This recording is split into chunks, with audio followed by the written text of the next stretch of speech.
नमस्कार देवी और सज्जनों, दमोह के मददगार पेज के ऊपर एक बार फिर हम आपके साथ में हैं और अपनी बातचीत शुरू करें नए मेहमान से आपको मिलवाएं। उससे पहले आपको बता दें कि लॉकडाउन, जो घोषित लॉकडाउन है, वो 17 तारीख तक है। इसका मतलब आने वाली 17 तारीख तक आपको सारे दिशा निर्देशों का पालन करना है, आपको लॉकडाउन रहना है और ये कोशिश करना है कि हम एक दूसरे व्यक्ति के संपर्क में कम से कम आ सके ताकि इससे आपका बचाव हो सके।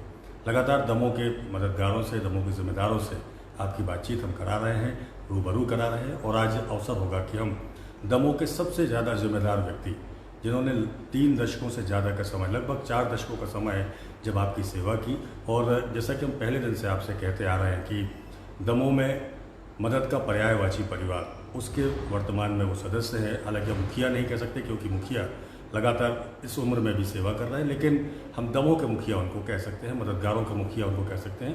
आदरणीय श्री जयंत मलिया जी हमारे साथ में हैं। मलिया साहब, आपका बहुत बहुत स्वागत है। जैसा कि ये हमारी फॉर्मल बातचीत है, बिल्कुल फॉर्मल है, कोई इंटरव्यू नहीं है। हम 3 सेगमेंट में आपसे बात करेंगे। सबसे पहले कोरोना के बारे में आपसे बात करना चाहेंगे। आपकी इतनी आयु हो गई है, आपने कभी कल्पना की थी कि कोरोना वायरस जैसा कोई अटैक होगा? मैंने तो कभी सोचा भी नहीं था होगा। और जब वुहान में पहली दफ़ा चाइना में ये हुआ था तो भी उस समय ये लग नहीं रहा था कि इतना ये विश्वव्यापी हो जाएगा। सुन के भी डर लगने लगा जब पता चलता है कि हमारे यूरोप में इतनी कंट्रीज़ में इतने लोग मर रहे हैं। आज ही आया, ब्रिटेन में 2000 लोग और चले गए। न्यूयॉर्क में मेरा छोटा भाई रहता है अमेरिका में, परंतु वहाँ तो कम है, परंतु न्यूयॉर्क में 2 से 2,500 लोग मर रहे हैं। मेरा भतीजा बॉस्टन में है, वहाँ भी बहुत ज़्यादा है। ये लोग घरों से नहीं निकले हैं कई दिनों से। परंतु यहाँ ये बात बताना मैं चाहता हूँ, ऐसा मेरे मित्रों का भी कहना है कि हमारे लोगों का जो ह्यूमनिटी पावर, हाँ, जो इम्यूनिटी पावर है, जो हमारी क्षमता है, वो अन्य देशों के लोगों से काफ़ी ठीक है। क्योंकि हम लोगों ने हर मौसम में रहे हैं। हम लोग भी स्कूल में पढ़ते थे, आज की जैसी बोतलें लेके नहीं जाते थे कि घर से बोतल लेके चले जाते। टंकी में पानी भर देते थे, कुएं से निकाल के। गवर्नमेंट हाई स्कूल में पढ़ते थे और वही पानी हम लोग पीते रहते थे। तो हम लोग की बॉडी वैसे ही इम्यून हो चुकी है काफ़ी कुछ, और उन्हीं परिस्थितियों में हम लोग रहे हैं। ये भी एक बात है कि हमारे देश में उतनी तेज़ी से, एक तो लॉकडाउन जल्दी घोषित हो गया और दूसरा हमारा ये इम्यूनिटी इतनी होने के कारण ये उतनी तेज़ी से नहीं बढ़ पाया जितना अन्य देशों में बढ़ा। सर, एक बात और है भैया कि आपको लगता है केवल लॉकडाउन ही एक विकल्प था देश के सामने, भारत देश जैसे सामने, कि और कोई भी विकल्प हो सकता था? मैं समझता हूँ सबसे अच्छा विकल्प लॉकडाउन ही था। वो इसलिए भी कि लॉकडाउन के कारण सोशल डिस्टेंस रहता है हमारा। हमको बताया जा रहा है हर जगह कि सैनिटाइज यूज़ करना है। हमको बताया जा रहा है कि लोगों से दूर रहना है। और ये अगर इतना हो जाता है तो इससे बहुत ज़्यादा फर्क पड़ता है। सर, इस देश में जबकि हम आज़ादी के 7 दशक पूरे कर चुके हैं, तो जिस तरह के और इंतजाम होने चाहिए, क्योंकि अब तो लगातार ये कहा जा रहा है कि जहाँ भी होगा युद्ध नहीं होगा, हथियारों से युद्ध नहीं होंगे, वायरस अटैक होंगे, तो इस तरह की तैयारियां हमें पहले से कर लेनी चाहिए थी, हमारी पहले की सरकारों को या आपकी जो पार्टी की सरकार है उसको। इस मामले में अगर ये कहें, ऐसा लोग अभी भी मान रहे हैं कि चाइना का वायरस अटैक है। मैंने जैसा पढ़ा है, सुना है और टीवी पे, यहाँ के और विदेशों के टीवी पे देखा है, हो सकता है ये भी हो। और जब हमारे दुनिया के सबसे विकसित राष्ट्र ये नहीं समझ पाए, तो अगर हम भी उतना समझने में अगर हमसे वो हुई है, तो मैं समझता कोई ऐसी खास बात नहीं है। अमेरिका नहीं समझ पाया, सबसे अच्छी फैसिलिटीज़ हैं। इटली के बारे में तो बताते कि उनकी हेल्थ फैसिलिटीज़ जो हैं वर्ल्ड में दूसरे नंबर पर है, परंतु उन सबको भी समझ में नहीं आ पाया है। आपको लगता सर कि जिस तरह का माहौल पूरे देश में बनाया गया, शुरुआती दौर में लोगों ने कहा कि ये मोदी जी की चाल है शाहीन बाग को हटाने के लिए, या कहा कि ये तो केवल हल्ला कर रहे हैं, तो हिंदुस्तान की जनता अभी भी जागरूक नहीं है, आप मानते हैं? मेरा ऐसा मानना है कि वैसे तो मैं सबसे बड़ा फैन अटल जी का रहा हूँ। 40 साल पहले ये पार्टी की जब बनी थी तभी से इस पार्टी का सदस्य हूँ और भारतीय जनता पार्टी का कार्यकर्ता हूँ। मैं समझता हूँ वो पहले ऐसे स्टेट्समैन हैं हमारे देश के जिन्होंने हमारे अंतर्राष्ट्रीय गौरव हमारे देश का बढ़ाया है। हर जगह उनके सख्त निर्णय होते हैं और उन सख्त निर्णयों के वो अंतिम उस तक पहुँचे। कभी जी जब जम्मू कश्मीर की बात करते थे 1952 से हम कहते आ रहे हैं जम्मू कश्मीर हमारा अभिन्न अंग है, और जब मौका आएगा, लोग कहते थे आपकी मेजॉरिटी आ गई, परंतु उतनी मेजॉरिटी नहीं थी। जब मौका आया तो हमने श्रीनगर को, कश्मीर को अपने साथ ले लिया। जब मौका आया तो परसों ही आपने देखा है किस तरीके से आखिरी समय में उनके एक आदमी को, और जो उनका महत्वपूर्ण व्यक्ति था टेररिस्ट का, उसको समाप्त कर दिया। जहाँ भी कर रहे हैं, हमने सीए का किया है कि हम इसका समर्थन करते हैं, और जितने भी लोग आए हैं, आखिर हमारे देश में कोई आएगा, अगर हिंदू आएगा, सिख आएगा, ईसाई आएगा या जैन आएगा, वो कहाँ जाएगा? वो तो भारतवर्ष ही आएगा ना। इस्लामिक तो 57 कंट्रीज़ हैं, वो लोग वहाँ जा सकते हैं। और ये बार बार बात करना कि मुस्लिम समाज वालों को यहाँ क्यों नहीं आने दे रहे हैं, भाई वो उनका देश है, जाति आधार पर बढ़ गया। ये बात अलहदा है कि हमने धर्मनिरपेक्षता स्वीकार की और उन्होंने इस्लामिक कंट्री बनना स्वीकार किया, तो ऐसी इसमें कोई बड़ी बात नहीं है। लेकिन कोरोना जैसे संकट में भी, ये शुरुआती दौर में जो 22 तारीख को जनता कर्फ्यू हुआ, उसके बाद फिर जब पूरे देश को मोदी जी ने लॉकडाउन कराया, तब भी लोगों के अंदर ये भ्रांतियाँ थी कि केवल शाहीन बाग जो पूरे देश में चल रहे थे उनको हटाने के लिए ये सब कुछ किया जा रहा है। तो उससे नुकसान हुआ देश का कि नहीं हुआ? देखिए, मैं ये मानता हूँ कि दूसरे देशों ने क्यों लॉकडाउन किया, उनके यहाँ तो शाहीन बाग नहीं था, शाहीन बाग तो हमारे यहाँ था। ये कोई मामला नहीं है। उस मामले के ऊपर तो निर्णय हो गया है लोकसभा में और राज्यसभा में, अब वो तो इम्प्लीमेंट होना ही है, उसमें कहीं कोई दिक्कत नहीं। और मैं यहाँ आपके माध्यम से बताना चाहता हूँ, बार बार अखबार तो टीवी पर भी आया है कि मुस्लिम भाई के साथ कोई दिक्कत नहीं होगी। ये मैं भी कह सकता हूँ, ये विचार ऐसा नहीं है, परंतु इसको मिस इंटरप्रेट किया गया है। लोगों ने अपने चंद फ़ायदे के पॉलिटिकल गेन के लिए मुसलमानों को भटकाया है। सर, अब दमोह के बारे में अब आपसे बात करते हैं। दमोह में लॉकडाउन कितना कारगर आपको लगता है कि दमोह जैसे शहरों में, हम महानगरों की बात करें तो वहाँ संभव है कि 100% लॉकडाउन हो जाए, अवेयर लोग हैं। दमोह जैसे ज़िले में आपको क्या लगता है लोकडाउन सक्सेस रहा? अब मैं तो लगभग 2 महीने बाद आज ही दोपहर में आया हूँ, तो मैंने अभी देखा नहीं है, परंतु जो फ़ोन से लगातार लोगों से बात होती रहती थी, लॉकडाउन ठीक है। और अभी मुझे बताया गया कि ऑड इवन बनाकर कर रहे हैं केक करके दुकान, और धीरे धीरे लोगों की आदत पड़ जाएगी। जैसे आज ही माननीय मुख्यमंत्री जी का आया है कि आप सुबह 6 बजे से लेकर रात तक खोल सकते हैं। वो इसलिए आवर्स बढ़ाए गए हैं जिससे सोशल डिस्टेंस मेंटेन किया जा सके और लोगों में हड़बड़ी ना रहे, कभी भी जाके ले सकते हैं सामान। 6 बजे तो हम भी जानते हैं कोई दुकानें खुलती नहीं, और तो अगर कोई खोलना चाहे तो खोलें। लेकिन भैया एक सवाल ये भी आता है कि दमोह जैसे शहरों में जहाँ बहुत छोटा बाज़ार है, बहुत घना हुआ बाज़ार है, एक दुकान से दूसरी दुकान लगी हुई है, इन शहरों को का आप लोग कभी कल्पना करते हैं जो भोपाल में बैठकर या दिल्ली में बैठकर कि ऐसे शहरों में सोशल डिस्टेंसिंग का जो आप लोग बात कर रहे हैं या WHO कह रहा है, यहाँ मेंटेन हो पाएगी आवर्स बढ़ाने के बाद भी? देखिए, जहाँ तक सोशल डिस्टेंस को मेंटेन करने की बात है, अभी आपने देखा होगा 2 दिन 3 दिन में आपने कि जितने भी मेट्रोज़ हैं, जब शराब खुली है वहाँ पर तो क्या हाल हुआ है। वहाँ कोई डिस्टेंस नहीं रह गया, पुलिस की मदद लेना पड़ी, उसके बावजूद भी नहीं हुआ। तो ये ऐसी परिस्थितियाँ तो सब जगह बन सकती हैं, और हमारे जैसे जगह पे भी लोग अब इतने अवेयर हो गए। गांव वाले अगर कोई चुपचाप आ जाता है गांव में बाहर से, तो वो सरकार को खबर कर देते हैं, प्रशासन को खबर कर देते हैं, पुलिस को खबर कर देते हैं कि आए भी है, इनको क्वारंटीन करो या इनकी जांच करो। तो इतना असर तो आया है। लेकिन आप लोग या आपकी सरकार जनता की आवाज़ सुनती है? क्योंकि जनता, दमोह की जनता की हम बात करें तो लगातार कह रही कि 8 से 12 का जो समय था बाजार खुलने का, और एक निश्चित चीज़ें जो दुकानें खुल रही थी वही सही था। बावजूद इसके मुख्यमंत्री जी ने कह दिया कि 6 बजे से रात तक दुकानें खुलेंगी, 12 बजे तक भी दुकानें खुलेंगी। तो क्या जनता की आवाज़ नहीं सुनते आप लोग? नहीं, ऐसा नहीं है। एक पक्ष ये भी हो सकता है जो आपने कहा है, दूसरा पक्ष ये भी है जो चाहते हैं कि ज़्यादा समय तक दुकानें खुली रहें।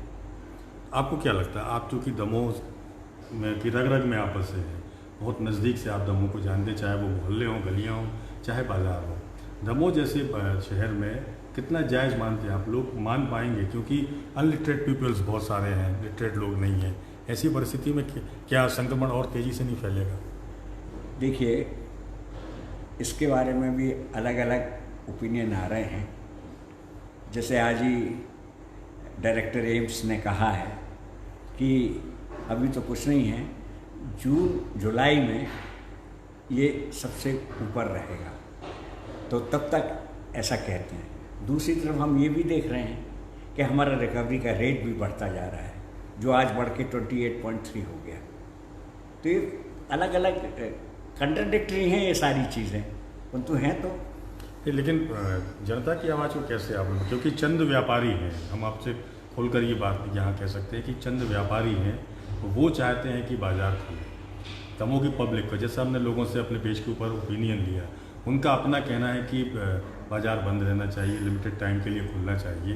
तो जैसा कि मोदी जी ने भी कहा कि डिस्ट्रिक्ट एडमिनिस्ट्रेशन जो है, कलेक्टर जो है, वो अपने आप में समर्थ हैं कि वो टाइमिंग को बढ़ा सकते हैं, कम कर सकते हैं। तो आप जैसे जागरूक लोग, जिम्मेदार लोगों को जनता की आवाज़ नहीं सुननी चाहिए? बिल्कुल सुनना चाहिए। और मैं तो आज दोपहर में जब से आया हूँ यही सुन रहा हूँ, सबकी बातें सोच रहा हूँ, समझ रहा हूँ कि MHA की गाइडलाइन है, उसका तो सभी राज्यों को पालन करना है, परंतु इसके साथ साथ हर एक ज़िले के कलेक्टर को अपने यहाँ की स्थानीय समस्याओं को ध्यान में रखते हुए भी निर्णय लेने का अधिकार है। तो आपका पर्सनल ओपिनियन क्या है सर, कि आप क्या चाहते हैं कि किस तरह से बाज़ार खुले? अब मैं कल और बात करूँगा, बाज़ार में भी घूमूँगा, देखते हैं उसके बाद क्या होता है। जो बात ज़्यादा आएगी और जिसकी एक्सेप्टेबिलिटी ज़्यादा होगी, कई बार ऐसी भी बातें होती कि बहुत ज़्यादा लोग एक चीज़ चाहते हैं परंतु वो हित में नहीं होती, इसको देखेंगे। मतलब इसमें तो हमेशा फ्लेक्सिबिलिटी रहेगी, कोई दिक्कत की बात नहीं। ये जो ग्रीन जोन कहा जा रहा है, तो आपको लगता है, जैसे कि हम लोग भी कह रहे हैं और एक नई चीज़ हम लोगों ने ईजाद भी की थी कि वाटरमेलन, तरबूज की तरह ग्रीन जोन है, तो दमोह जैसे ज़िले को देखते हुए आपको लग रहा है कि वाकई हम तरबूज हैं? देखिए, अभी तक सागर ऑरेंज जोन में था, 5 लोग मिले थे, एक ही मोहल्ले के मिले थे, शनिश्री के, और एक ही जाति के मिले थे। अब वो सब ठीक हो गए, तो एकदम से तो उसको ग्रीन नहीं कर देंगे, धीरे धीरे देखेंगे। जितना एक टाइम होता है उतने टाइम के अंदर अगर कोई नया नहीं आता है कोविड-19 का पॉजिटिव, तो फिर उसको ग्रीन किया जा सकता है। तो ये तो बदलती रहती परिस्थितियाँ हैं। जैसे आप कह रहे हैं, अगर कोई ऐसा आ जाता है तो ग्रीन भी, ऑरेंज, और फिर रेड हो सकता है। चलिए, मान लीजिए कल एक पेशेंट मिल गया, एक पॉजिटिव मरीज मिल गया, तो आपको क्या लगता है क्या परिस्थितियाँ बनेंगी दमोह में? उसका इलाज कराया जाएगा, तो हम ऑरेंज जोन में आ जाएंगे। ऑरेंज जोन में आ जाएंगे, जैसा भी हुआ। देखिए, हमने बहुत ज़्यादा प्रिकॉशंस लिए हैं। हमने हवाई यात्राएं बंद की हैं, ट्रेन्स बंद की हैं, बसेस बंद की हैं, और इसके बावजूद न्यूयॉर्क में मेट्रो बंद नहीं हुई, टैक्सीज बंद नहीं हुई। यही उनकी सबसे बड़ी दिक्कत थी। वो तो हमसे बहुत ज़्यादा जानकार लोग हैं, तकनीकी दृष्टि से भी बहुत ज़्यादा वो रखते हैं, और वो तो कह रहे हैं, और भी हर राष्ट्र कह रहा है कि हम अपनी वैक्सीन तैयार कर रहे हैं, और हमारे यहाँ भी जो युवा साइंटिस्ट हैं वो सारे तैयारी कर रहे हैं। और मुझे लगता है ऐसा नहीं है, हो सकता है सबसे पहले भारतवर्ष का वैक्सीन आ जाए, संभावना ऐसी लग रही है? हो सकता है, क्यों नहीं कर सकते। हमारे यहाँ के हार्ड वर्किंग साइंटिस्ट हैं, काम कर रहे हैं, रिसर्च कर रहे हैं इसके ऊपर, लगातार डे एंड नाइट काम चल रहा है और इसको खुद पर्सनली प्राइम मिनिस्टर साहब मॉनिटर कर रहे हैं। हाँ, मध्य प्रदेश में भी मान लें कि मध्य प्रदेश में भी कई लोग मुगालते में रहे। इंदौर जैसे शहर जिनको अपनी मेडिकल फैसिलिटी के बारे में बड़ा गुमान था या क्लीन एरिया था, भारत का सबसे क्लीन एरिया था, तो वही मुगालता जो लोग पाले हुए हैं क्या, जैसे अमेरिका या ब्रिटेन जो दूसरे राष्ट्र से, और हमारे यहाँ का इंदौर था। तो आपको लगता है कि गलतफहमी का शिकार ऐसे इलाके हुए हैं? बिल्कुल सही है। इंदौर से तो मैं भी बहुत प्रभावित हूँ, जो सफाई वहाँ रही है और जो वहाँ के लोगों में मैंने स्वयं देखा है, अगर किसी ने कोई चीज़ फेंकी है अपनी चलते वाहन से तो पीछे किसी आदमी ने उठा के उसको डस्टबिन में डाल दिया। आप तो प्रभारी मंत्री धीरे भी धीरे, परंतु वहाँ भी हो गया। आप प्रभारी मंत्री भी रहे वहाँ के जी। तो अब जब ये देखते हैं आप नज़ारा कि वहाँ इस तरह से मौतें हो रही हैं, लोग इन्फेक्टेड हो रहे हैं, तब कितनी तकलीफ होती है आपको? देखिए, देश में या दुनिया में कहीं भी एक व्यक्ति मरे तो दुख होना तो बड़ा स्वाभाविक बात है, और अपने प्रदेश का जाए या अपने शहर का जाए या अपने परिवार का, तो ये शनय शनय और दुख बढ़ता रहता है। चलिए, तो ये हमारे पहले सेगमेंट की बातचीत थी, बड़ी लंबी बातचीत भैया से हुई, और आपका अपना मानना है कि परिस्थितियों को देखते हुए, जैसा कि हम लगातार एक मुहिम चला रहे थे कि दमों के बाजार को, जो लोगों की शंका है, कुशंका है कि, या हमारी भी अपनी व्यक्तिगत शंका है कि यदि बाजार का टाइम खोला जाएगा, दुकानें लगातार खोली जाएंगी, तो जो 45-46 दिन हम लोगों ने मेहनत की है, दमों के प्रशासन ने मेहनत की है, उस पर पानी फिर जाएगा। लेकिन सरकार ने कहीं न कहीं ये सोचा है, ये जाना है कि इस तरह से यदि बाजार खोला जाएगा तो उससे संक्रमण का खतरा कम होगा, तो हम अपने बड़ों की बात मान लेते हैं और ये भी मान लेते हैं कि कहीं ना कहीं इसका लाभ हमें मिलेगा। लाभ कितना मिलेगा ये वक्त तय करेगा या परिस्थितियाँ तय करेंगी, पर यह तय है कि अब मध्य प्रदेश के मुख्यमंत्री के आदेश के बाद हालात थोड़े से और बदलेंगे। आइए अब हम अपने दूसरे सेगमेंट मदद की तरफ आगे बढ़ते हैं। मदद यदि शब्द का उपयोग होता है तो दमों का कोई भी नागरिक हो, उसकी ज़बान पर पहला नाम श्री जयंत मलैया जी का आता है, तो हम उनसे अपनों की बात करते हैं। सर, मदद और आपके परिवार का मतलब पीढ़ी दर पीढ़ी, चाहे बाबूजी का समय हो चाहे आपका समय हो, ये आप जो निशान भाई और सिद्धार्थ भाई यहाँ कर रहे हैं, ऐसे दौर में मदद करना कैसा लगा आप? देखिए, ये कोई मदद नहीं है। जितना दमों के लोगों से हमको मिला है, प्यार मिला है, भरोसा मिला है, उनका विश्वास मिला है, तो ये तो बहुत छोटी सी बात है। ये तो करना ही था और हर किसी को करना चाहिए। जो व्यक्ति जितनी क्षमता रखता है उसको अपनी क्षमता के हिसाब से ऐसे समय में अपने लोगों की मदद करना चाहिए। अच्छा, आपको तो कोई नई चीज़ लगी नहीं होगी, कोई फ़र्क पड़ा नहीं होगा, क्योंकि रूटीन में आपका यही काम है, लोगों की मदद करना। बावजूद इसके जब आप लोगों को देखते हैं, खासतौर पर परिवार के लोगों को देखते हैं कि आपकी तुलना में हो सकता है सिद्धार्थ भाई कम मदद लोगों की करते हों, लेकिन जिस शिद्दत के साथ वो लगे रहे या आप पता करते रहे, आपने भी देखा फेसबुक पर, ट्विटर पर, तब कैसा लगा कि आपकी विरासत ठीक ठाक आगे बढ़ रही है? मुझे उम्मीद भी यही थी कि वो यही कहेंगे, और मैं समझता हूँ मुझसे ज़्यादा बढ़ चढ़ के वो कर रहे हैं। अच्छी बात है, नौजवान लोगों को और ज़्यादा बढ़ चढ़ के, परंतु इसमें अकेले मैं उनकी बात नहीं करूँगा। और भी दूसरे लोग हैं दमों में, बहुत सारे लोग जो बहुत शिद्दत से ऐसा काम कर रहे हैं, जिनके नाम आते भी नहीं हैं। ऐसे बहुत से लोग हैं जो कंट्रीब्यूट कर रहे हैं, आटा दे जाते हैं, तेल दे जाते हैं, और भी बहुत सारी चीज़ें दे जाते हैं, और कहते हैं कि करेंगे। कोई पैकेट बना के दे जाता है, कोई कच्चा रॉ मटेरियल दे जाता है। तो ऐसे बहुत लोग हैं दमों में, और ये देखने में मिला है, कोई कमी नहीं आई। वही हम आपसे बात करें कि इस बार खासतौर पर 20-25 साल से हम आपको देख रहे हैं, नज़दीक से देख रहे हैं, और मदद जब आप लोगों की करते हैं तो संतुष्टि भी हम लोगों को मिलती है कि एक पालक, एक अभिभावक हमारे हैं। और जब पहले दिन बच्चों को आपने वहाँ पर भोपाल में मदद पहुँचाई, तब हमने लिखा भी कि दमों के एक बड़े अभिभावक भोपाल में बच्चों को मदद करने के लिए वहाँ पर हैं। लेकिन दमों के लोगों ने वाकई में, जैसा कि आपने भी कहा, अभूतपूर्व समर्थन दिया है। कभी सोचा था कि दमों के लोग ऐसा भी करेंगे? जो मदद मांगने वाले लोग होते हैं वो मदद कर रहे हैं। अच्छा लगता है, अच्छा लगता है। बहुत लोग काम कर रहे हैं दमों में, बहुत लोग अलग अलग जगह लोगों की मदद कर रहे हैं, और अभी लोगों को और भी मदद की ज़रूरत है।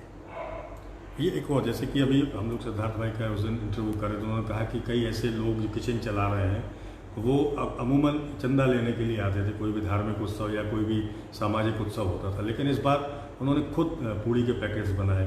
तो आपको लगता है कि आपने जो एक छवि पूरे जिले में बनाई थी उसका व्यापक असर हुआ है, और मदद का जो विरासत है न केवल परिवार ने ली है बल्कि दमोह जो आपका पूरा परिवार। बिल्कुल आप ठीक कह रहे हैं, बिल्कुल ठीक कह रहे हैं। और मेरे पास कई लोगों के फ़ोन पहुँचे भोपाल में जब मैं था कि हम इसमें सहयोग करना चाहते हैं, बताइए क्या है।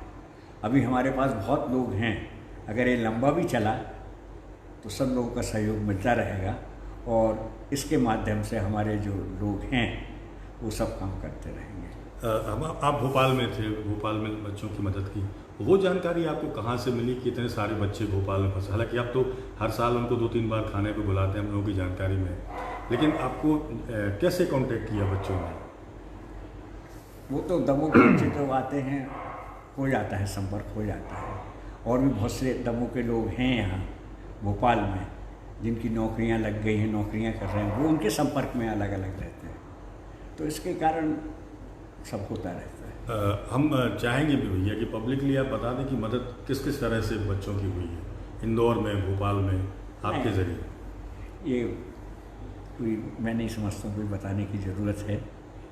ये भाव था, कर्तव्य था, किया है और आगे भी करते रहेंगे। चलिए, आपके व्याप में हम लोगों को ज़रूर बताना चाहेंगे, आपका 1 मिनट का समय हम लेंगे।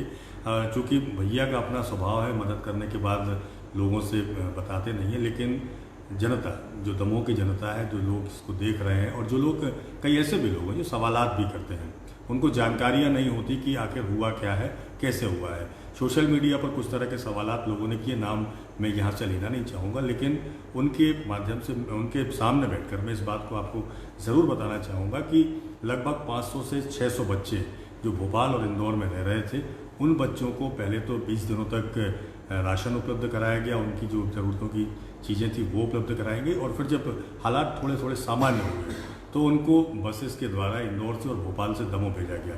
बहुत सारे ऐसे छात्र थे जिन्होंने सोशल मीडिया के ऊपर आकर लाइव कर लोगों को बताया। दरअसल ये सारी बातें बताने के पीछे मकसद केवल उनकी मानवंदना या उनका चमचागिरी करना नहीं है, बल्कि ये बताना है कि मदद के जब अच्छे भाव आपके अंदर होते हैं तो वो पीढ़ी दर पीढ़ी आगे बढ़ते रहते हैं, और न केवल परिवार में बढ़ते हैं, बल्कि जैसा कि मैंने पहले कहा कि मलैया जी से प्रेरणा लेकर दमोह के ऐसे भी लोग थे जिनकी आर्थिक स्थिति ऐसी नहीं थी कि वो मदद कर सके, लेकिन आपस में बहुत सारे लोगों ने मिलकर बड़े लोगों से प्रेरणा। ये एक सवाल और, बहुत सारे बार आपने मदद की, रूटीन में करते हैं, आपदाओं को भी आपने नज़दीक से देखा है, खासतौर पर 2005 की बाढ़ दमोह ने बहुत नज़दीक से देखी है। उस दौर में मदद करने में और इस दौर में मदद करने में कितना अंतर आपको लगता है? ये बहुत व्यापक है और लंबे समय तक चलने वाली चीज़ है, और उस समय जो जैसे बाढ़ में या कोई चीज़ें थोड़े से लोगों की मदद करना पड़ती है और थोड़े से समय के लिए करना पड़ता है, ये फ़र्क है। तो इस आप चूँकि बड़े मददगार हैं, आपको पूरा अनुभव है, नई पीढ़ी के, जो हमारी पीढ़ी क्या हमसे बात की पीढ़ी के बच्चे हैं, उनको आप कैसे गाइड करना चाहेंगे कि कैसे वो और लोगों तक मदद पहुँचाएं? देखिए, इस समय तो जिनके पास भोजन नहीं है खाना पहुँचे, दवा नहीं है दवा पहुँचे, और जिस प्रकार से भी हम उनकी मदद कर सकते हैं, उनकी जितनी आपकी क्षमता है, अपनी क्षमता के हिसाब से उन सब की मदद करें, समाज के हर वर्ग की। नए बच्चे इस बार बहुत बड़ी संख्या में सामने आए हैं, मतलब हम लोगों को कल्पना भी नहीं थी, हम लोगों को लगता था कि आपकी विरासत को हम लोग आगे बढ़ा रहे हैं, लेकिन हमसे आगे वाली पीढ़ी के जो बच्चे हैं, तो ये कहाँ से उनको लगा होगा, क्या सोचा आपने? आप भी संपर्क में उन बच्चों के हैं, मतलब 18 से 20 साल के जो नौजवान हैं वो बड़ी संख्या में दमोह में काम कर रहे हैं, उनके लिए आपका आशीर्वाद कैसे रहेगा और क्या मार्गदर्शन उनको रहेगा? देखिए, आज जब मैं आया और मैं अपने कार्यालय में 5 बजे बैठा, तो सबसे पहले ऐसे ही 18-20 साल के 22 साल के लड़के मुझसे मिलने आए जो इस काम में लगे हुए हैं। हैसियत उनकी, आर्थिक हैसियत कम ज़्यादा हो सकती है, परंतु सब विलिंग हैं काम करने के लिए, वो कर रहे हैं। तो उनके लिए मार्गदर्शन क्या है आपका? क्योंकि आपसे ज़्यादा अनुभव तो मदद का किसी को नहीं होगा। इसी तरीके से मदद करते रहना चाहिए, और इसका संतोष बहुत है संतोष इसका। और आप किसी एक आदमी की तो कोई मदद करके देखें तो उसके बाद उसको कितना आनंद आता है। जब आप 18-20 साल की उम्र के होंगे और बाबूजी या आपके ग्रैंडफादर मदद करते थे, जैसा कि हम लोगों की जानकारी में, दमों की जानकारी में, या लोगों को कार्ड देना, राशन पहुंचाना, ये करना वो करना, तो उस समय जब आप उसी एज में थे, 18 से 20 साल की एज में, तब आपको उस समय कैसा फील होता था? देखिए, पुराने समय की बात है, हमारे दमों में गाड़ियाँ बहुत कम होती थी। मुझे याद है कि बाबूजी के पास एक बड़ी गाड़ी थी, परंतु अगर किसी ने टैक्सियाँ थी नहीं, अगर ये कहा कि हमें अपने लड़के को या अपने पिताजी को जौनपुर इलाज के लिए लेके जाना है, उन्होंने गाड़ी के लिए कभी मना नहीं किया और गाड़ी दे दी। एक बार इसी संदर्भ में मैं बहुत यंग था, शादी भी नहीं हुई थी मेरी, मैं एक नई फिएट खरीद के लाया। किसी ने मुझसे गाड़ी मांगी तो मुझे वो नई फिएट उसमें वो देने में तकलीफ़ हुई और मैंने कहा देखो शाम तक हमारी दूसरी गाड़ी आ जाएगी, वो रिपेयर में गई है तो ले जाना। बाबूजी ने उस समय तो कुछ नहीं कहा, तो बाद में बुला के कहा कि अगर तुम किसी को गाड़ी नहीं दे सकते हो तो तुम्हें गाड़ी रखने का कोई अधिकार नहीं है, कभी मना मत करना। अब तो लोग गाड़ी मांगने आते नहीं हैं, सबके पास खूब गाड़ियाँ हो गई हैं, बसेस बहुत चलने लगी हैं, टैक्सीज चलती हैं बहुत, परंतु उस समय ज़रूर बात थी। तो ये कुछ बातें आती हैं। वही आपके अनुभव हम दमों के लोगों को भी, यूथ को बताना चाह रहे थे। उस समय जब आपने मीसा का दौर भी देखा है, जब मीसा हुआ लगा था लोगों के ऊपर, तो बाबूजी के बारे में चूँकि हम लोग जब उनके ऊपर फिल्म कर रहे थे तो मालूम चला कि सारे जितने भी मीसा बंदी थे उनके परिवारों को ऐसे ही राशन के पैकेट्स भिजवाया करते थे बाबूजी। तो आपको कभी बुरा नहीं लगा उस समय जब यूथ थे आपकी, इतना पैसा पानी में बहाया जा रहा है? नहीं, पैसा का तो काम ही चलता रहता है, रख के क्या करोगे? कितनी आपकी आवश्यकता है? और एक दिन जैसे आए थे वैसे ही तो जाना है, कोई लेके तो जाएंगे नहीं। तो जिसका जितना उपयोग करते बन सके, उपभोग भी और सदुपयोग भी सब करना चाहिए। जैसे हम लोग जब बहुत छोटे थे और आपके साथ रहते थे तो बड़ा अजीब सा लगता था जब आप इस जेब से नोट निकाल के किसी को 500 का दे देते थे या किसी को दवाई के पैसे दे देते थे। तो अब जो आने वाली पीढ़ी है वो भी ये सब कुछ आपका भी देख रही है, उसके ऊपर क्या प्रभाव पड़ेगा? तो बहुत काफ़ी लोग हो गए हैं और ये भाव तो हमेशा होना चाहिए, मेरा ये मानना है, ये भाव हमेशा होना चाहिए। मदद के सेगमेंट में आपसे एक आखिरी सवाल हुए कि अभी जैसा कि आपने भी कहा कि हो सकता है जून तक भी लॉकडाउन बढ़ जाए या परिस्थितियाँ, जैसा कि WHO कह रहा है, साइंटिस्ट कह रहे हैं, यदि ये लॉकडाउन बढ़ता है तो सरकारी स्तर पर मदद होगी, वो तो ठीक है आप लोग कराएंगे ही, लेकिन निजी तौर पर लोगों को इसको और कैसे प्लान करना चाहिए?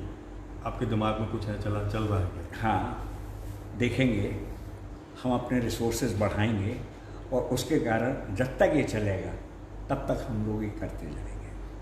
तब कोई प्रशासनिक स्तर, चूँकि अब आप दमों आ गए हैं तो अधिकारियों के साथ बैठेंगे, बातचीत करेंगे, क्योंकि आपकी जवाबदारी जिम्मेदारी अब ज़्यादा बढ़ गई। नहीं, मूल रूप से अब तो मैं कोई जनप्रतिनिधि तो हूँ नहीं, परंतु एक पार्टी का कार्यकर्ता हूँ और दमों का जिम्मेदार नागरिक हूँ।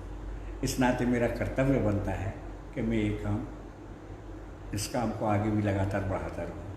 हालांकि ये थोड़ा राजनीतिक बात हो जाएगी, परंतु मैं यहाँ कहना चाहता हूँ, भारतीय जनता पार्टी के कार्यालय में लगातार भोजन बन रहा है और जब तक ये चलता रहेगा हमारे कार्यालय से लगातार ये वितरण का कार्य और बनने का कार्य जारी रहेगा। हमारे सेकंड सेगमेंट में हमने जैन बलिया जी से बात की, उनका अपना मानना है और निश्चित तौर पर दमों के जो लोग नहीं भी जानते हैं तो उन्होंने सुना होगा, लेकिन जो लोग जानते हैं उनको पता है कि इस परिवार को वाकई में मददगार परिवार कहा जाता है और हम अपने आप में भी गौरवान्वित होते हैं, क्योंकि उनसे प्रेरणा लेकर जो दमों के और यूथ हैं या हमारी पीढ़ी क्या या हमसे आने वाली बाद की पीढ़ी के जो बच्चे हैं वो भी कहीं ना कहीं आपसे ही प्रेरणा ले रहे हैं। और जो उन्होंने टिप्स दिए हैं, जो उन्होंने मार्गदर्शन किया है कि निरंतरता मदद के कामों में आनी चाहिए, और हमें उम्मीद है कि दमों के जिन लोगों ने उनको अभी इस लाइव के ज़रिए सुना है वो भी उनकी इस अपील को मानेंगे और यदि समय और विषम परिस्थितियों वाला होता है तो आप मदद के हाथ लगातार आगे बढ़ाते रहेंगे।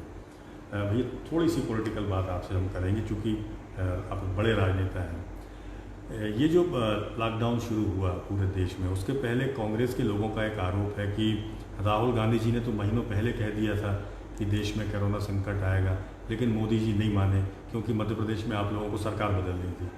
इसे कैसे माने? नहीं, ऐसा कुछ नहीं है। ये सभी बातें तय थी लगभग, और ये इत्तेफाक जुड़ गया कि उसी समय ये सरकार बदली और उसी समय देखिए कोरोना तो पहले आ गया था।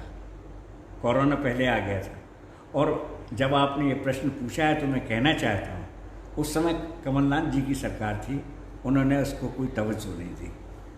हालांकि ये तो उनका कहना है कि हमने तो कोरोना के कारण कहा था कि विधानसभा स्थगित कर दो, परंतु वो कारण कोरोना नहीं था, वो उनका पॉलिटिकल कंपल्शन था। लेकिन आप लोगों ने राहुल गांधी जी की बात को तवज्जो क्यों नहीं दी? राहुल गांधी ने जब 2-3 महीने पहले कह दिया था तो आप लोगों ने उसको माना क्यों नहीं, आपकी पार्टी ने, सरकार ने? नहीं, मुझे तो ऐसा कुछ याद नहीं आता कि राहुल गांधी जी ने कभी कहा था, और कहा होगा, क्षमा करिएगा, अब मैं कहना नहीं चाहता, उनको कभी कोई गंभीरता से लेता नहीं। गंभीरता खो चुके हैं राहुल गांधी। मैं ये तो कैसे कह सकता हूँ, परंतु आम लोग भी जिस भाषा में जिस शब्द का उनके लिए प्रयोग करते हैं वो तो मैं करूँगा नहीं, परंतु उनके पार्टी के ही लोग, जब मेरे मित्र हैं बहुत, वो जब मिलते हैं तो बताते हैं कि हमारी पार्टी का तब तक भविष्य नहीं है जब तक ये। कई बार तो लोग कहते हैं क्या ऐसा तो नहीं बीजेपी वालों ने कांग्रेस में राहुल गांधी जी के लिए प्लांट कर दिया है? लेकिन एक आरोप तो लगातार आप लोगों के ऊपर लग रहा है, आपकी पार्टी के ऊपर, आपकी जो नई सरकार है उसके ऊपर, कि केवल सरकार के चक्कर में पूरे देश को दांव पे लगाया गया। नहीं, ऐसा बिल्कुल भी नहीं। नरेंद्र मोदी जी इस प्रकार के व्यक्ति हैं कि सरकार भले चली जाती परंतु वो ऐसा काम कभी नहीं करते। मतलब आप लोगों ने तो मंत्रियों को भी लॉकडाउन कर दिया था, तो उनके पार्टी के मंत्री थे, हेल्थ मिनिस्टर मध्य प्रदेश के लॉकडाउन हो गए थे, तुलसी सिलावट जी। तो ऐसी परिस्थिति में क्या लगता है आपको कि थोड़ा अन्याय तो हुआ है? नहीं, देखिए ये सब अपनी मर्जी से गए थे और ये सब सिंधिया जी के सपोर्टर थे, ब्लाइंड सपोर्टर थे, और वो अपनी मर्जी से वहाँ रुके हुए थे। किन्हीं ने उन्हें रोका नहीं था, दबाया नहीं था। क्या मेरी मर्जी के खिलाफ मुझे कोई कहीं रोक सकता है? कोई किसी को नहीं रोक सकता, और ख़ास तौर से पॉलिटिकल पर्सन्स के लिए जो एमएलए हों या मिनिस्टर हो। तो ये तो कहने की बातें हैं। वो अपनी मर्जी से रहे थे, फिर मर्जी से आए और फिर उन्होंने अपने त्यागपत्र दिए। सर, राजनीतिक रूप से मध्य प्रदेश का जो हेल्थ सिस्टम है, स्वास्थ्य सुविधाएं हैं, उसको किस नज़रिए से आप देखते हैं? क्योंकि लगातार 15 सालों तक आपने राज किया, 15 महीने का गैप आया, उसके बाद फिर आप लोग सरकार में आ गए हैं। उसके पहले भले परिस्थितियाँ अलग हों, बहुत कम समय आपकी पार्टी को मिला, तो जो मौजूदा स्वास्थ्य सिस्टम है, हेल्थ सिस्टम है, वो सिस्टम को किस नज़रिए से देखते हैं? कितना स्ट्रॉन्ग है? अभी भी बहुत करने की ज़रूरत है। जब भारतीय जनता पार्टी की सरकार बनी थी उसके बाद सागर में पहला मेडिकल कॉलेज 45 वर्षों के बाद बना था। 45 वर्षों में नहीं बने, अब लगातार बन रहे हैं और प्राइवेट सेक्टर में भी आ रहे हैं। हमारे यहाँ की स्वास्थ्य सुविधाएं जो हमारे दमोह जिले की है, लोग तो उस समय क्या सोचते भी नहीं थे कि यहाँ डायलिसिस हो पाएगा या ये विस्तार होगा, और भी बहुत सी चीज़ें चल रही हैं जो अब बन रही हैं, अब आ रही हैं, क्योंकि उस समय आ नहीं पाई, सारी चीज़ें होंगी। और तो अभी पूरे प्रदेश में क्या पूरे देश में काफ़ी गुंजाइश है स्वास्थ्य विभाग में काम करने की। तो वही हम दमोह की तरफ फिर से आ जाते हैं। दमोह में आपको लगता है कि आपने चूँकि अपने 15 सालों के मंत्री पद वाले कार्यकाल में किया है, उसको हम लोग सार्वजनिक रूप से कह सकते हैं कि डिस्ट्रिक्ट हॉस्पिटल का पूरा नक्शा बदल गया। गांव-गांव में जिले के तमाम ब्लॉक्स में हेल्थ फैसिलिटीज़ बढ़ी हैं, लेकिन डॉक्टर्स की कमी है, ये देशव्यापी कमी है। लेकिन जो कोरोना संकट जैसे महामारी से बचने के उपाय होने चाहिए थे, उसकी तैयारी हमने नहीं की, हमें आशंका भी नहीं थी कैसी होंगी। अब आपको लगता है कि इस क्षेत्र में ही काम होना चाहिए, बाकी बाद में हो? देखिए, हेल्थ सर्विसेज तो किसी भी देश की प्रायोरिटी होती है, परंतु अभी दुनिया के किसी भी देश की हेल्थ सर्विसेज इसको मैच नहीं कर पाई। ये एकाएक बढ़ा और एकदम से हो गया। अब यही चीज़ें हैं, परंतु हाँ, हमारी और तैयारी होना चाहिए। अभी तो हम काफ़ी पीछे हैं दूसरे विकसित देशों से, और हमें काफ़ी कुछ करने की गुंजाइश है। जैसा कि आपने कहा कि हम अभी कोई पद पे नहीं हैं, लेकिन सरकार आपकी, और ये अप्रत्यक्ष रूप से कह सकते हैं कि आप पद पे भले ना हो, लेकिन सरकार के मुखिया मतलब दमोह जिले में आप ही हैं, और ये हम लोग घोषित भी कर रहे हैं। आपको लगता है कि जब डिस्ट्रिक्ट हॉस्पिटल में से आपने कहा डायलिसिस होने लगा है, तो ये बुनियादी सुविधाएं थी, उनका विकास आपने कराया, लेकिन वेंटिलेटर हैं या और सारी फैसिलिटीज़ हैं, तो क्या मुख्य रूप से फोकस टारगेट आपका रहेगा अपनी सरकार की? निश्चित तौर से रहेगा, और ये होना भी चाहिए। ज़रा सी बातों पर हमारे लोगों को रेफ़र कर दिया जाता है जबलपुर। ये अगर स्वास्थ्य सुविधाएं यहाँ पर रहेंगी तो निश्चित तौर से लोगों को यहाँ उसका लाभ मिलेगा। सर, आने वाले 1 साल में क्या टारगेट बना कर रखेंगे आप लोग हेल्थ को लेकर? अभी ऐसा कुछ सोचा तो नहीं है, परंतु जैसे ही ये ख़त्म होता है कोविड-19, इसके बाद पूरी तरह से इस पर कंसंट्रेशन करेंगे। और मैं तो ये भी करूँगा कि अगर राज्य सरकार में कहीं कोई वित्तीय दिक्कत आती है तो हम लोगों से मदद लेकर CSR के माध्यम से यहाँ पर काम कराएंगे। मतलब माने कि जिस तरह से मोदी जी ने सांसदों की निधि बंद कर दी, शिवराज जी ने विधायकों की निधि पर अंकुश लगाया है, सैलरी भी कम की है, तो ये जो पैसा इकट्ठा होना है वो हेल्थ फैसिलिटीज़ के ऊपर जाना है। जी, सिर्फ हेल्थ फैसिलिटीज़ पे जाना है। आपको लग रहा है सर? तो दमोह के लिए कितना लेकर आ सकते हैं हम लोग? हम लोग स्वार्थी हैं दमोह की बात? नहीं, तो हम भी स्वार्थी हैं, हम भी चाहेंगे। एक दफ़े आपको याद होगा यहाँ पर जब ऑपरेशन थिएटर और ये सब बनना था, तो वो हमने माइसन से बात करके 10 लाख रुपए दिलाया था। बहुत पुरानी बात हो गई है। अभी भी जो कमियां होंगी कहीं ना कहीं से पूरी कराएंगे। लोग बैठे हैं, करेंगे। उम्मीद आपसे बहुत बढ़ गई है लोगों की सरकार बदलने के बाद। हालांकि 15 महीनों में भी आप लोगों के संपर्क में रहे, मदद आपने की, लेकिन अब तो उम्मीदें ज़्यादा बढ़ गई हैं। तो हमें उम्मीद है कि दमोह की जनता की ओर से आपसे करेंगे। सोशल मीडिया को लेकर एक सवाल आपसे करना चाहेंगे। आप पिछले कुछ सालों से लगातार आप भी एक्टिव सोशल मीडिया पर हुए हैं, ट्विटर पर, व्हाट्सएप पर, फेसबुक पर। हम दुनिया की बात नहीं करेंगे, मोदी जी को कोई क्या कह रहा है, राहुल जी को कोई क्या रहा है, तो हम नहीं बोल सकते। लेकिन जब दमोह जैसे इलाके में जहाँ मर्यादित राजनीति आप लोगों ने की है और मर्यादा का पर्यायवाची भी आप लोग रहे हैं, ये जो अमर्यादा सोशल मीडिया पर चल रही है, उसे किस नज़रिए से देखते हैं? मेरी तो कोशिश रहेगी हम अपनी मर्यादाओं में ही रहें, और मैं सबसे ख़ास तौर से जो हमारे यंगर एलिमेंट हैं उनसे भी कि जल्दी से उभरने के लिए इस तरीके के माध्यमों का सहारा ना लें। ये मीडिया बहुत अच्छा है, सोशल मीडिया, इसका सही उपयोग होना चाहिए। अगर आप दुरुपयोग करेंगे तो बहुत समय तक अपने आप को नहीं बचा के रख पाएंगे। लेकिन भैया एक कहने में कोई संकोच नहीं है कि जो यूथ है जो ये गंदगी सोशल मीडिया पर फैला रहे हैं, या तो आपकी पार्टी के वर्कर हैं या विपक्षी पार्टी कांग्रेस के वर्कर हैं।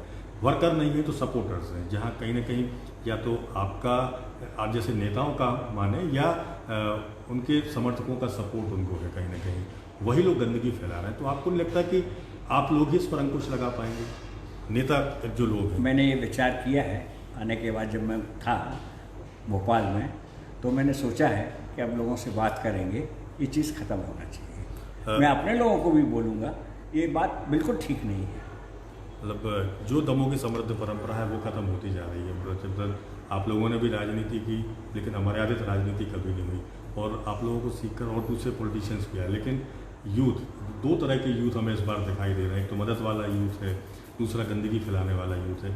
तो हम चाहेंगे कि आप इस माध्यम से, वही सोशल मीडिया माध्यम है, आप न केवल अपनी पार्टी के यूथ से बल्कि विपक्षी पार्टियों के यूथ से भी एक अपील करते हैं कि वो मर्यादा में रहें, क्योंकि आपकी बात तो लोग मानेंगे नहीं।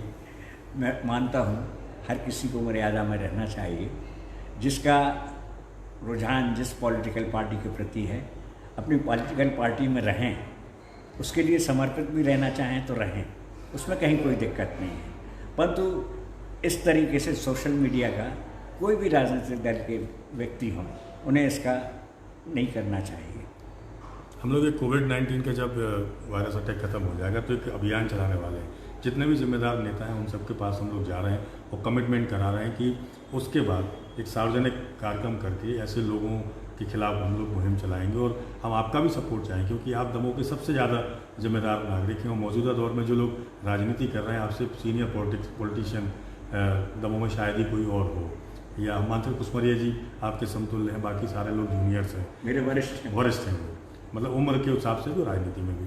तो हम आपसे कमिटमेंट चाहते हैं कि यदि ऐसा कोई प्लान हम लोग करें या सार्वजनिक कार्यक्रम करें तो आप उसका सपोर्ट करेंगे, समर्थन करेंगे? बिल्कुल, निश्चित तौर से एक सही पहल होगी, अच्छी पहल होगी। ये आपका बहुत लंबा समय हम लोगों ने लिया, बहुत कीमती समय, चूँकि बहुत लोग आपसे मिलने के लिए वहाँ खड़े हैं। आपका बहुत बहुत धन्यवाद। आप थे हमारे साथ मध्य प्रदेश के पूर्व वित्त मंत्री और दमोह के सबसे वरिष्ठ नेता श्री जयंत मलैया जी, जिन्होंने हमारे तीनों सेगमेंट के बारे में हमसे बात की, लॉकडाउन को लेकर, कोरोना संकट को लेकर, मदद को लेकर, राजनीति और सोशल मीडिया को लेकर।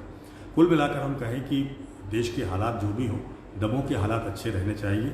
हम जिस तरबूज की शक्ल में फ़िलहाल दिख रहे हैं वही तरबूज की शक्ल बनी रहे, इसलिए आने वाली 17 तारीख तक जो घोषित लॉकडाउन है उसमें ईमानदारी से आप उस लॉकडाउन का पालन कीजिए। सरकारें रियायतें देंगी, उसकी अपनी मजबूरी है, लेकिन आप बार बार हम आपसे कह रहे हैं कि ये जो छूट है, ये छूट सरकार ने दी है, कोरोना ने नहीं दी है। इसलिए इस बात का ख्याल आप लोग जरूर रखें, पूरी ईमानदारी से लॉकडाउन का पालन करें और अपने आप को सुरक्षित रखें। मुझे और लकी को दीजिए इजाज़त। नमस्कार।